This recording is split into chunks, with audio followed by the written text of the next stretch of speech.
আমাদের মাঝে উপস্থিত হয়েছেন রূপনগর থানা যুব দলের বিপ্লবী আহ্বায়ক মোহাম্মদ শোয়েব খান, তেজগাঁ থানা যুব দলের বিপ্লবী আহ্বায়ক জালাল মোল্লা।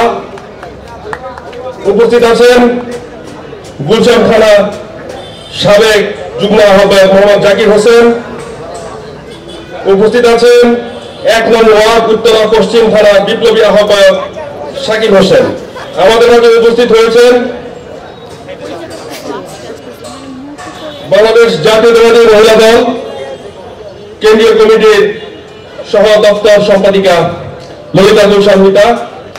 আমাদের মাঝে উপস্থিত হয়েছেন মনিরুল ইসলাম পিন্টু, সাবেক সভাপতি তিতুমির কলেজ ছাত্রদল, এস এম সাইফুল ইসলাম, সাবেক সহসভাপতি তিতুমির কলেজ ছাত্রদল।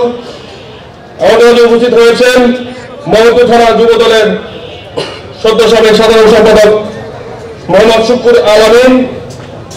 আমাদের মাঝে উপস্থিত আছেন মোহাম্মদ আলী হোসেন খান, সিনিয়র যুগ্ম আহ্বায়ক ২৯ নং ওয়ার্ড, মোহাম্মদ আরিফ, দক্ষিণ খান থানা যুবদল, মোহাম্মদ মাকসুদুর রহমান, সাবেক সহসভাপতি পাটনা থানা যুবদল, মোহাম্মদ নজরুল ইসলাম জনি, সাবেক সভাপতি সরকারি আজিজুল হক কলেজ বগুড়া।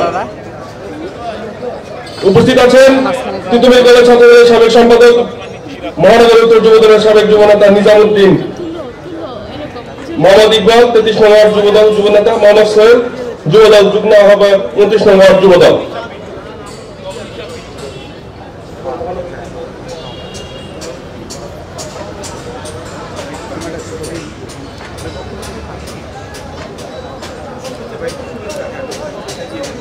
এই পর্যায়ে আমাদের মাঝে শুভেচ্ছা বক্তব্য নিয়ে আসছেন ২৮ নং ওয়ার্ড বিএনপি বিপ্লবী সভাপতি জনাব মিজানুর রহমান স্বপন। জনাব মিজানুর রহমান স্বপন, উনাকে তার বক্তব্য রাখার জন্য অনুরোধ করছি।